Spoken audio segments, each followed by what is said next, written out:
She only came to audition for a role. He never expected to meet the daughter he never knew he had.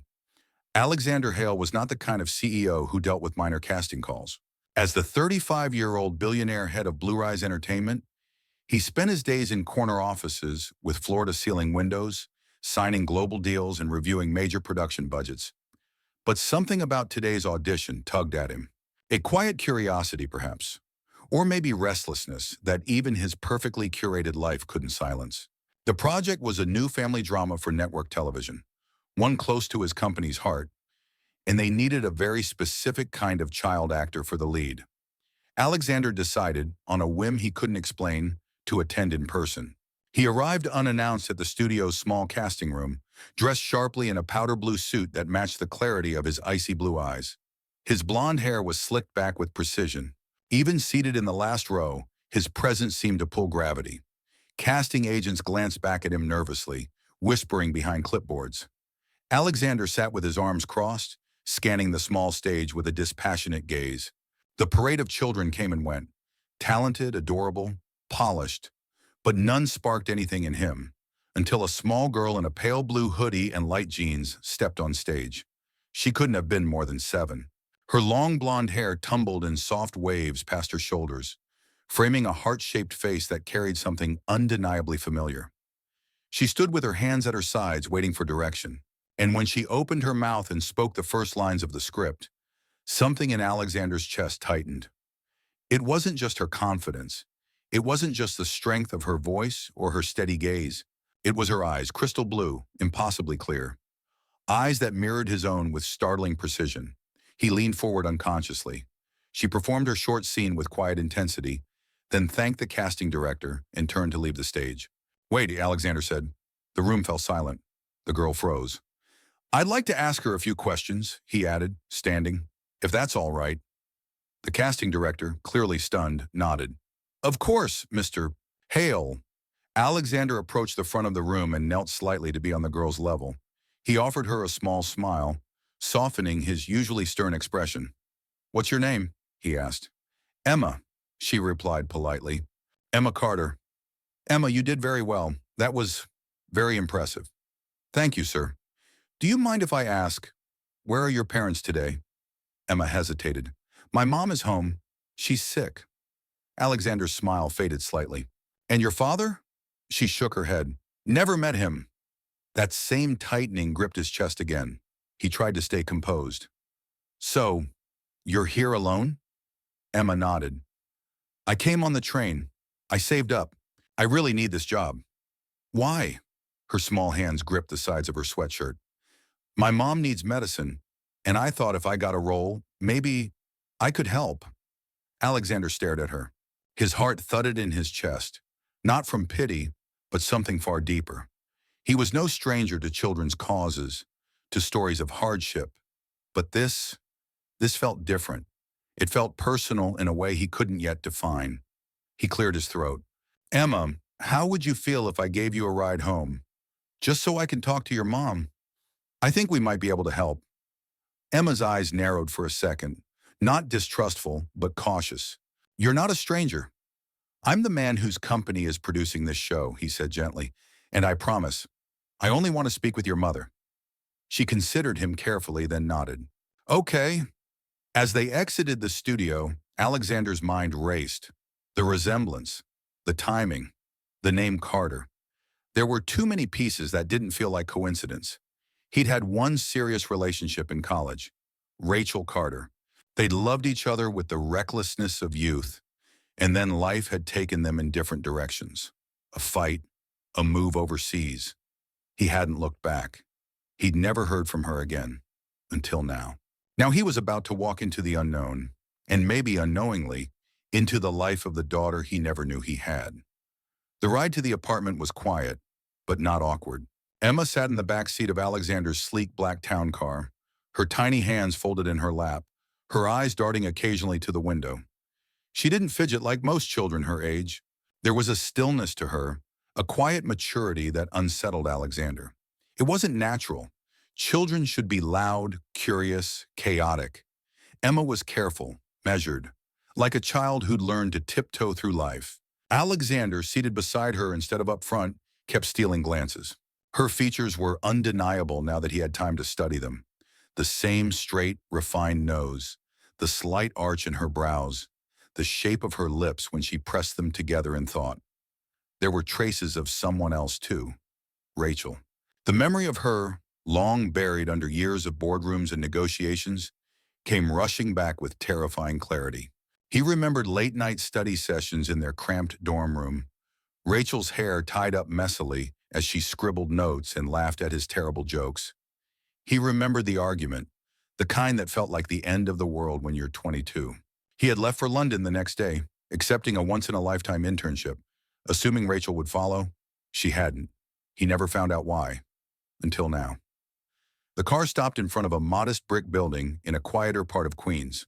Emma unbuckled her seatbelt and looked at him nervously.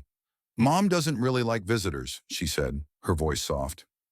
Alexander nodded, trying to hide the storm of emotion building in his chest. "We'll be gentle, okay?" They climbed the narrow stairwell to the second floor. Emma knocked gently on the peeling door marked 2B. A muffled voice answered, "Em, that you?" "It's me, Mommy," Emma replied, her voice now more childlike, warmer. There was a pause, the sound of shuffling feet, and then the door creaked open. Rachel stood there, backlit by the soft yellow glow of a kitchen light. She wore a faded t-shirt and pajama pants, her auburn hair piled into a loose, tired bun. Her face looked pale, thinner than he remembered, but her eyes, those unmistakable gray-blue eyes, met his, and the world seemed to freeze. She blinked, then whispered, "Alex?" It was like a punch to the gut. Alexander opened his mouth, then closed it again. Everything he'd rehearsed in the car evaporated.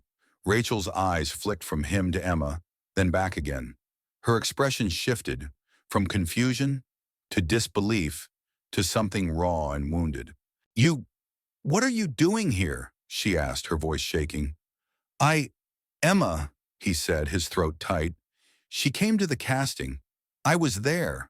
I saw her, and I knew." Rachel stepped back instinctively, her hand gripping the edge of the doorframe. "You knew?" He took a tentative step forward. "I didn't know you had a child. I didn't know she existed." "You weren't supposed to know," she snapped, then softened immediately as Emma looked up at her. "Not like this." Emma glanced between them. "Mommy?" Rachel knelt down, smoothing her daughter's hair. "Sweetheart, can you go to your room for a bit? I just need to talk to Mr. Worry. Hale." Emma nodded and walked quietly down the short hallway, closing the bedroom door behind her with a soft click. Silence settled over them. Alexander stepped inside the small apartment. It was clean but worn. Books stacked neatly, dishes drying in the sink, a few drawings taped to the fridge. It wasn't what he was used to, but it felt lived in. It felt real. "You didn't tell me," he said, not accusing, just stunned. Rachel crossed her arms over her chest as if bracing for impact. "What would I have said? You were gone. I didn't know how to find you. I figured you had moved on. I figured you didn't want the complication." "Rachel, that's not fair," she exhaled. "No, it's not. None of this is fair." He stared at her. "Is she mine?" Her eyes filled, but she nodded. "Yes, she's yours." He sat down slowly on the worn sofa, trying to process the words. "You named her Emma." "It was my grandmother's name. She's incredible." "I know," Rachel said quietly. "She saved me." They sat in silence for a moment, the weight of 7 years crashing down like a tidal wave. Finally, Alexander spoke again. "I want to help." Rachel laughed bitterly. "Help? What does that mean? Money? A bigger apartment? A better school?" "No," he said firmly. "I mean, I want to be here, in her life, as her father. If you'll let me." Her eyes widened. "You don't even know her." "I know enough. I saw her on that stage, and I knew something in my life just changed forever. I can't explain it, but I can't walk away from her. Not again." Rachel sat down slowly across from him, the fire in her dimming. "I've been so afraid. I didn't want to ask for anything. I didn't want to open old wounds." He leaned forward. "Rachel, if I had known, I never would have left." She looked at him for a long time, eyes searching his face, and in that moment, something old and familiar passed between them. Not forgiveness, not yet, but the first flicker of something that had never really died. She deserves the truth, Rachel said softly. Alexander nodded. And a future, one we build together. For the first time in years, hope stirred in the still air of that small apartment. Quiet, trembling, real. The following days unfolded like pieces of a dream Alexander couldn't fully grasp. Equal parts wonder and regret. After their charged reunion in the tiny apartment, he couldn't bring himself to retreat to the cold, pristine penthouse he called home. Instead, he found himself lingering near Emma's school the next afternoon, unsure of what he hoped to see. It was irrational. He wasn't ready to be a full-time father, not in the traditional sense, and certainly not without Rachel's full trust. And yet, when Emma came out of the school building, backpack bouncing against her back and a smile blooming across her face, it was all he could do not to call out to her. She spotted him before he made a decision. Her eyes lit up. She ran toward him. "Mr. Hale," she called. He crouched slightly to meet her at eye level, smiling despite the knot in his chest. "Hi, Emma. You can call me Alexander if you want." She considered it. "Alexander sounds fancy," he chuckled. "That's because I'm old and boring." Emma tilted her head. "You don't look boring. You look like someone from TV." "Let's keep that between us," he whispered. She giggled. He walked her home, at her invitation. Rachel had given cautious approval earlier that morning when he called to ask if he could spend a little time with Emma after school. She'd sounded hesitant but willing to try. That sliver of openness gave him more hope than he dared admit. As they walked, Emma talked nonstop.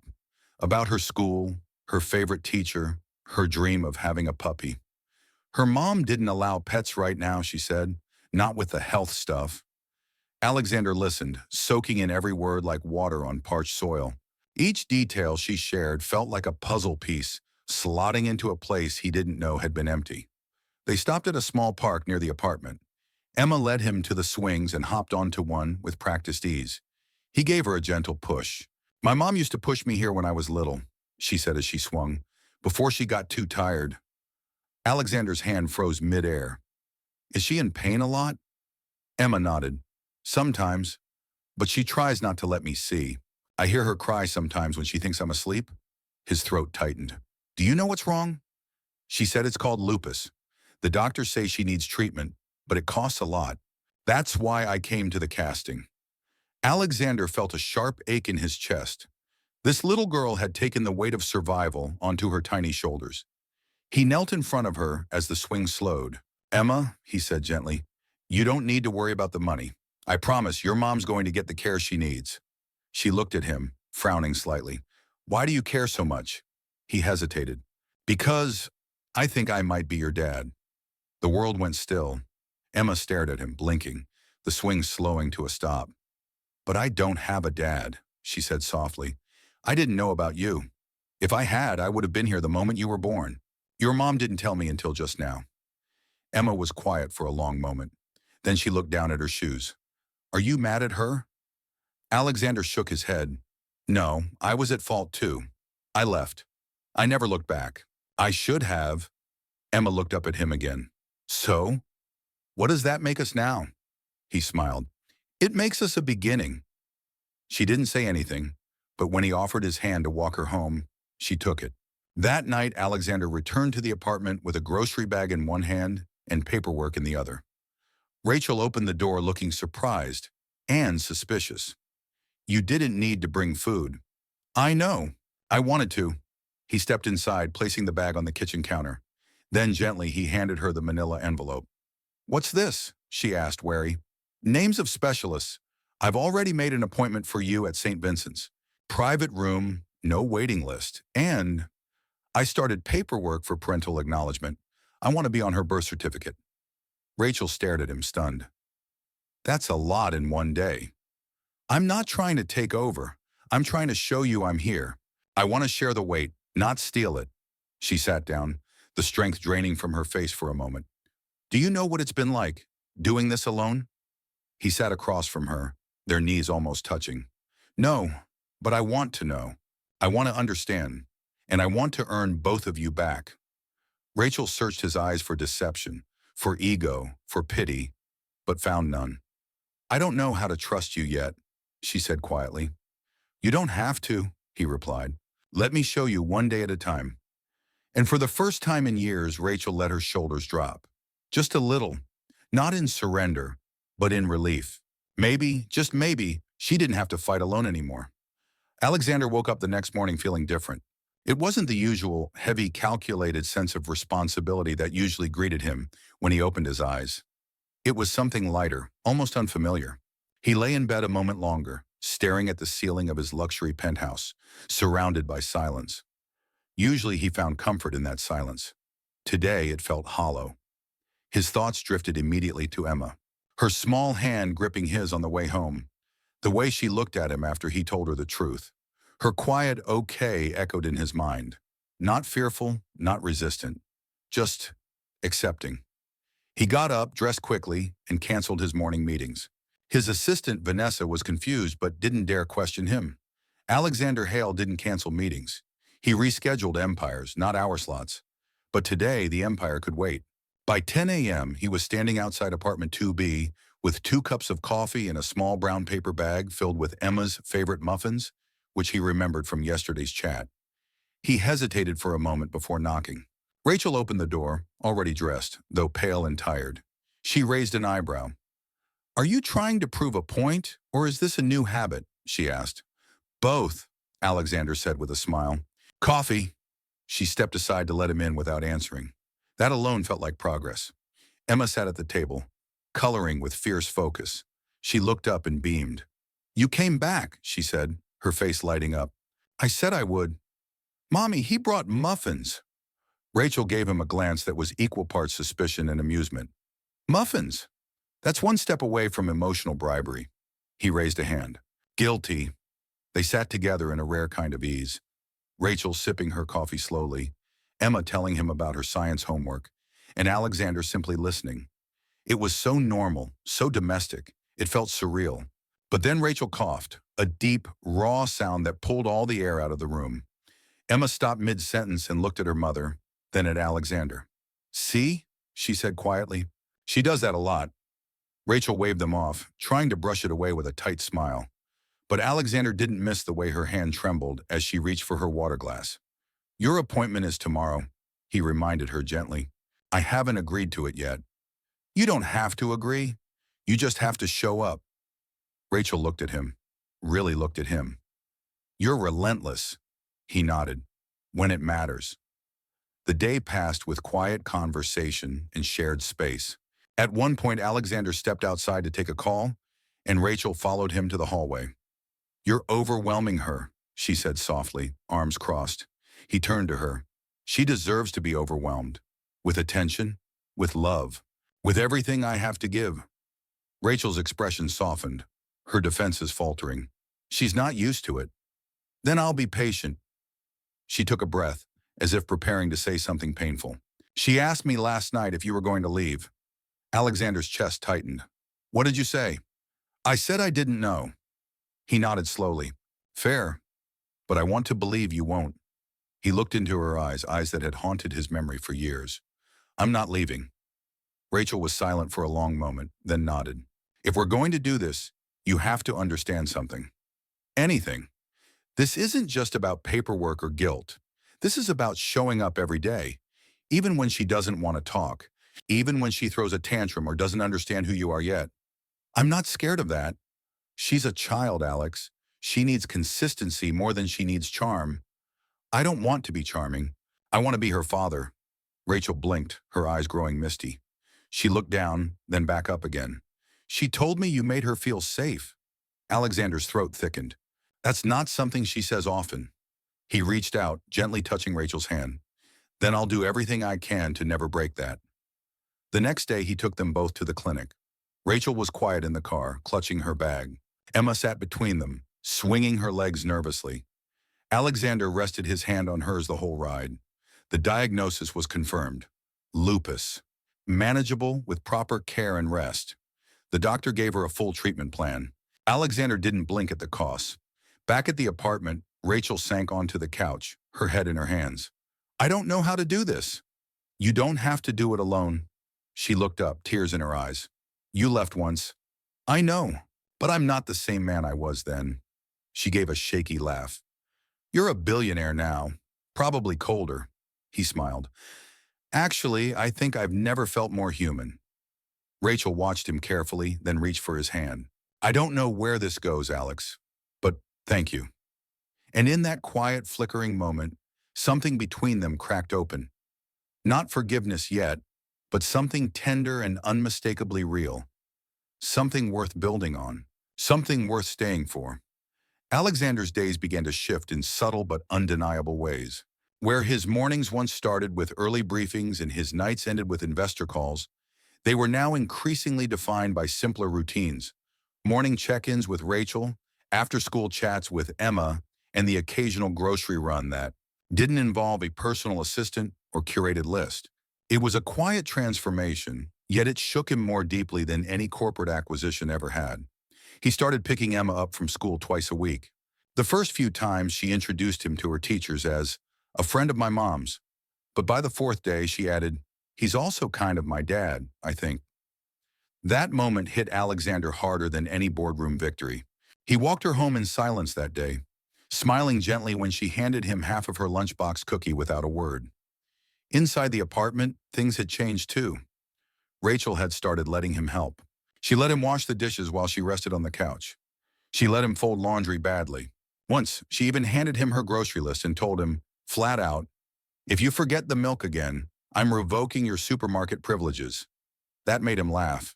An unguarded, belly-deep laugh he hadn't known he was still capable of. One Friday afternoon, Emma invited him to family movie night, which was apparently sacred in the Carter household. The movie was chosen entirely by Emma. The snacks were an odd mix of popcorn and gummy worms, and the seating arrangements were made according to the laws of no phones, no suits, and no sitting like a grown-up. Alexander obliged. He changed into jeans and a t-shirt, kicked off his designer shoes, and wedged himself awkwardly between Rachel and Emma on their too-small couch. He didn't complain when Emma used his arm as a pillow and stole half his popcorn. In fact, he didn't complain about anything at all. Halfway through the movie, Emma dozed off. Rachel started to move her gently, but Alexander whispered, let her stay, and shifted slightly so Emma's head could rest more comfortably on his lap. Rachel looked at him, eyes tired but soft. You're doing really well with her. She makes it easy, he whispered back. No, Rachel said quietly. She doesn't. She's complicated. She's scared. But with you, she relaxes. That means something. He looked down at Emma's peaceful face. She's everything I didn't know I was missing. Rachel didn't respond right away. Then she said, you know, I imagined this moment 100 times, what it would be like if you ever came back, and not once did I think it would be like this. Better or worse? She smiled. Stranger, but better. Later that night, when Emma was tucked into bed, Rachel and Alexander sat on the balcony. The city below buzzed with its usual hum. Cars, sirens, laughter, music. But up on the small fire escape, there was only silence between them, made warmer by the tea Rachel handed him in a chipped mug. Do you regret it? She asked suddenly. He looked at her. Regret what? Leaving. Everything. Yes, he said without hesitation. Every day. She looked away. I used to think you left because you didn't love me enough. His voice dropped. I left because I was too young to know what I was giving up. Rachel didn't speak for a long time. When she finally did, her voice was thick. It was hard, being alone, watching her grow and not knowing how to answer when she asked where her father was. I'll never be able to give back the years I missed. No, she agreed, but you're here now. He turned to her. And I'm not going anywhere. In that moment, Rachel leaned against his shoulder, just barely, just enough. It wasn't a kiss, it wasn't forgiveness, but it was a beginning. And beginnings, Alexander had learned, were rare and sacred things, especially the second kind. Emma's birthday was coming up, and for the first time in 7 years, Rachel wasn't organizing it alone. In fact, she was barely organizing it at all. Alexander had insisted, perhaps too insistently, that he wanted to help, not just show up with gifts and a check, but actually plan the whole thing with Emma. At first, Rachel resisted. She wasn't used to handing off responsibility, especially not for something as personal as her daughter's birthday. But she was also tired, more emotionally than physically. And something about the way Alexander lit up when Emma mentioned maybe having balloons and pizza and music made her step back and allow it. What followed was an adorably chaotic father-daughter planning spree that consumed Alexander's week. He pushed meetings aside, held video calls with event planners at night, and even wandered through a party supply store with Emma, taking notes on unicorn-themed paper goods and arguing, lightheartedly, over which flavor of cake was best. Chocolate won, but only because Emma staged a vote between him, herself, and the confused cashier. He'd never done anything like this in his life. On the day of the party, their small backyard was transformed. Pink and lavender streamers waved in the breeze. A glittering Happy Birthday Emma banner stretched across the fence. Tables were filled with cupcakes, finger food, and little party bags. There was music, laughter, and for the first time in what felt like forever, family. Rachel stood on the porch, watching it unfold with a look of disbelief and quiet wonder. Alexander walked up beside her, adjusting the sleeves of his casual linen shirt. "Not bad, huh?" She glanced at him. "You did all this?" "Well, Emma approved every step. I just followed orders." Rachel laughed softly. "That sounds about right." Then more quietly, she said, "You made her feel special. She's never had a party like this. She should, every year." The words hung between them like a quiet promise. When Emma blew out her candles, surrounded by a few neighborhood kids, a cake shaped like a unicorn, and a photographer Alexander insisted on hiring to capture every moment, she looked up at him and mouthed, "Thank you." He didn't realize he was tearing, up until Rachel gently passed him a tissue with a teasing smile.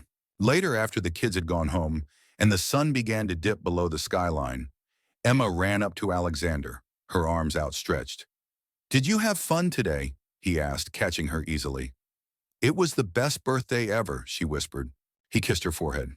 "Get some sleep, okay? You earned it." Rachel led Emma inside to change into her pajamas, and Alexander stayed behind to gather the party remnants. Balloons drifted lazily across the yard. Music still buzzed softly from the Bluetooth speaker he hadn't turned off. He found himself humming. When Rachel came back out, the golden light of early evening warming her face, she stood quietly beside him as he tied up a trash bag. "You're good at this," she said, surprising him. "At what?" "This. Being part of a family. Being her dad." He looked at her, serious. "I never thought I'd get the chance. Not after all that time. But now that I have it, I'm never letting it go." She nodded, then hesitated. "There's something I need to say." "Okay?" "I was angry. For years, I resented you. Not just for leaving, but for not even trying to find out. I understand. I told myself I didn't need anyone, that I could do it all on my own. And I did. But it was lonely and exhausting and unfair. To her and to me." Alexander said nothing. He knew she wasn't finished. "I see you with her now, and it's hard not to feel guilty for keeping her from you, for assuming you wouldn't care." He reached out, gently taking her hand. "I don't blame you, not for a second. All that matters is that we're here now." Rachel swallowed, her voice barely a whisper. "Do you think there's still a chance for us? Not just as parents, but as us?" He stepped closer. "I never stopped loving you, Rachel. I buried it. I buried everything. But it never went away." Tears welled in her eyes, but she didn't cry. Instead, she nodded slowly and let him pull her into his arms. For the first time in over 7 years, they stood together not as strangers, not as parents fumbling through reunion, but as two people rediscovering something real. Something fragile, but unbreakable. Love, it turned out, had waited quietly all along, right between a child's birthday cake and a second chance. It had been almost 3 months since that birthday. 3 months of cautious rebuilding, of tentative laughter and growing rituals. Alexander had become a daily presence, steady, patient, and sincere. He never rushed, never overstepped. He showed up. Whether it was picking Emma up from school or sitting beside Rachel during doctor visits, he was simply there. And that, more than anything, began to heal the invisible scars time had carved into their lives. Emma was thriving, her teachers noticed. Her smile came quicker now. Her shoulders no longer carried the weight of unspoken worry. She still asked questions at night. Will you still be here tomorrow? And is he really staying? But those questions were beginning to fade. Her walls were softening. One Friday morning, Alexander offered to take her to school alone. Rachel, in better health now thanks to regular treatment and rest, gave a hesitant nod. It was a milestone. As they walked to the corner together, Emma clutched his hand tightly. "Hey," he said gently, "you okay?" She nodded, then looked up at him. "I told my friend Ellie that you're my dad now." His heart jumped. "Oh yeah? And what did Ellie say?" "She said I'm lucky, that her dad lives far away and only sends postcards." He squeezed her hand. "Well, I'm not going anywhere. I'm staying as close as you'll let me." Emma smiled, but then turned serious. "Do I have to call you Dad now?" He crouched so they were eye level. "Only if you want to. You can call me Alexander, or you can call me Dad. I'll answer to anything, as long as you mean it." She was quiet for a moment, then said softly, "Okay, Dad." It hit him like a freight train. She said it with such quiet clarity, as if it had always been true, just waiting to be spoken aloud. He pulled her into a hug right there on the sidewalk. "I love you," he whispered. She squeezed him tighter. "I love you too." When he returned to the apartment later that morning, Rachel was waiting with a steaming cup of coffee and a knowing smile. "She said it, didn't she?" He nodded, eyes still glassy. "She practiced in front of the mirror last night," Rachel said gently. "She wanted to get it right." The weight of those words filled the room like light. They didn't need to say anything more. That weekend, Alexander invited them both to his penthouse for the first time. Not just to visit, but to spend the night. It was a cautious move, a test of sorts. The space was big, quiet, intimidating, and completely different from the cozy chaos of Rachel's apartment. But he'd made an effort. Emma's room had been redone with soft pink walls, fairy lights, and shelves already filled with books and stuffed animals. Her gasp when she saw it was everything. "I've never had a room with a view," she exclaimed, running to the window that overlooked the skyline. Rachel wandered slowly through the place, taking it all in. It was beautiful, sleek and expensive, but there were signs of change. A framed drawing Emma had made was pinned next to an abstract painting, a forgotten juice box on the marble kitchen island. A dish towel hung unevenly. It was no longer a showroom. It was slowly becoming a home. That night, after Emma had fallen asleep wrapped in a pile of plush blankets, Rachel stood with Alexander on the terrace, looking out over the city. "She's so happy here," she said, voice hushed. "She's welcome anytime. Both of you are." Rachel leaned into him. "It scares me sometimes. How fast this is all happening. How easy it is to want this again." Alexander took her hand. "It's okay to be scared. I'm terrified too. But I don't want to live behind fear anymore." She looked up at him. "Neither do I." And then, in the stillness of the night, she kissed him. It wasn't dramatic. It wasn't rushed. It was quiet and sure and full of everything they hadn't said for years. Regret, forgiveness, hope, a silent promise. They stayed like that for a long time. Two people who had once let time separate them, now finally brave enough to start again. When they went inside hand in hand, their daughter was fast asleep in a place she already believed was hers. And in truth, it was. The first morning in Alexander's penthouse with all three of them under one roof felt surreal. The sun filtered gently through the massive glass windows, casting warm gold over the living room floor, where Emma was sprawled out with a puzzle, humming to herself. The apartment was no longer cold or echoing. It had softened somehow, like it had finally taken a breath. Rachel stood barefoot in the kitchen, wearing one of Alexander's oversized t-shirts, sipping coffee while watching Emma from a distance. Alexander joined her quietly, placing his hand on the small of her back, then kissing her temple. "She woke up at 6, Rachel murmured with a small smile. "Too excited to sleep." "Understandable," Alexander replied. "First night in her castle. She thinks the elevators are magic." Rachel chuckled, then looked up at him seriously. "This feels real." "It is real," he said gently, and it was. The three of them had formed something fragile but whole, a rhythm, a sense of belonging that no longer felt temporary or borrowed. Later that day, Rachel and Emma packed up a few things from their apartment, an act that, while not final, carried a quiet shift. Rachel didn't say they were moving in, but she didn't say they weren't either. The truth was, she liked waking up with Emma safe in the next room, with Alexander standing at the stove, trying and often failing to make pancakes without burning them. The next weeks passed in a kind of golden haze.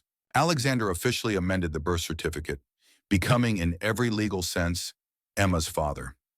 When the paperwork came in the mail, Rachel cried. Emma carried the document around in her backpack for a week, like it was a treasure map. He also created a trust in her name.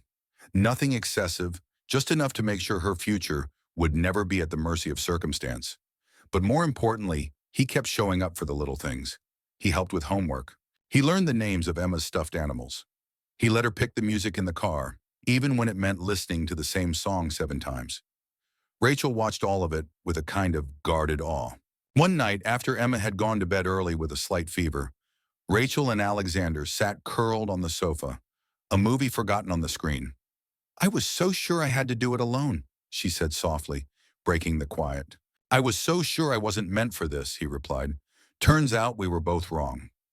She turned to face him, her fingers brushing his. "Do you regret not finding us sooner?" He hesitated, then said honestly, "Every day. But I think maybe I found you exactly when I needed to, when I was finally ready to deserve you both." Her eyes glistened. He continued, voice low, "I don't want this to be temporary. I want to build a life with you. For real. I want the mess, the ordinary, the imperfect. I want to wake up and argue about groceries. I want birthdays and bad days and late-night coughs and Christmas mornings." She smiled through tears. "You want the whole thing. I want our whole thing." Rachel exhaled, leaning into him, and for the first time in a very long time, she let herself believe that this imperfect, beautiful, unexpected chapter was hers to live fully.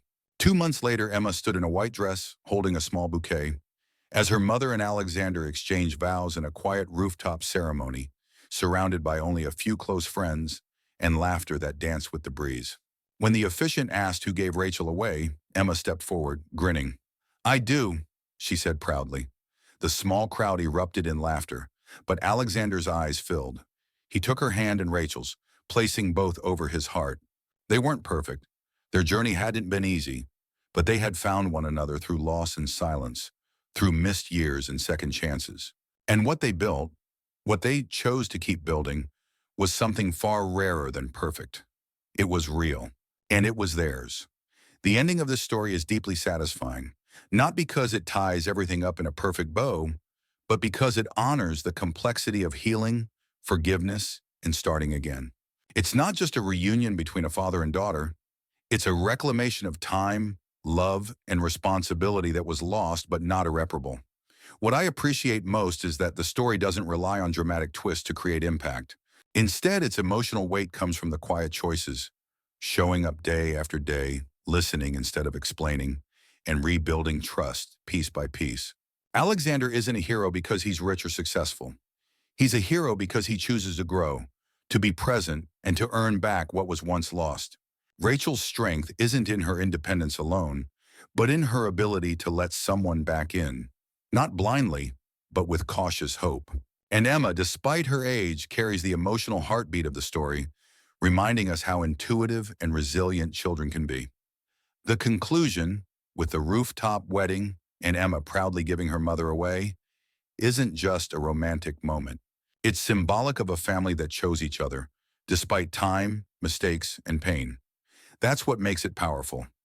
This story reminds us that sometimes the most shocking plot twist is when love doesn't fail. It simply waits.